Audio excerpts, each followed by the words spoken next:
नमस्कार दोस्तों, आप सभी का मेरे चैनल पूनिया कहानी में बहुत बहुत स्वागत है। प्लीज़ चैनल को सब्सक्राइब कर लो।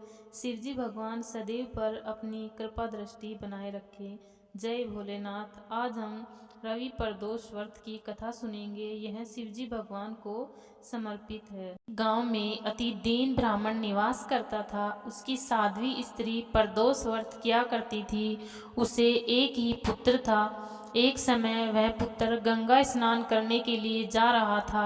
दुर्भाग्यवश मार्ग में उसे चोरों ने घेर लिया और वे कहने लगे कि हम तुम्हें मारेंगे, नहीं तो जो कुछ भी धन तुम्हारे पास है वह हमें दो। बालक दीन भाव से कहने लगा, हे बंधुओं, हम अत्यंत दुखी दीन गरीब हैं, हमारे पास कोई धन नहीं है।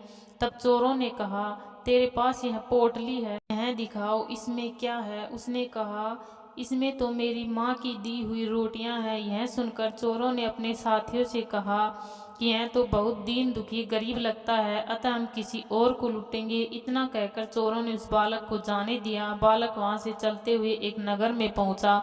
नगर के पास एक बरगद का पेड़ था। वह बालक उसी बरगद के पेड़ की छाया में सो गया। उसी समय उस नगर के सिपाही चोरों को खोजते हुए उस बरगद के वृक्ष के पास आ पहुंचे और बालक को चोर समझकर बंदी बना राजा के पास ले गए। राजा ने उसे कारावास में बंद करने का आदेश दिया।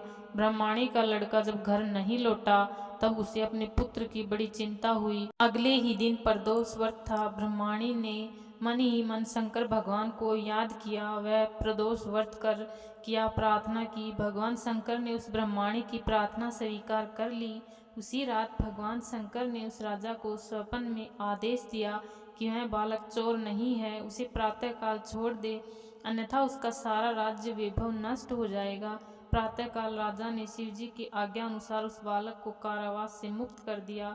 बालक ने अपनी सारी कहानी राजा को सुनाई। राजा वृत्तांत सुनकर राजा ने अपने सिपाहियों को उस बालक के घर भेजा और उसके माता पिता को राज दरबार में बुलाया। उसके माता पिता बहुत ही भयभीत थे। राजा ने उन्हें भयभीत देकर कहा कि आप भयभीत न हो, आपका बालक निर्दोष है। राजा ने ब्राह्मण को 5 गांव दान दिए। इस प्रकार भगवान शिव की कृपा से ब्राह्मण परिवार आनंद से रहने लगा। अतः जो मनुष्य रवि प्रदोष व्रत को करता है उसके जीवन में खुशहाली आती है। वह निरोगी सुखपूर्वक अपना पूर्ण जीवन व्यतीत करता है।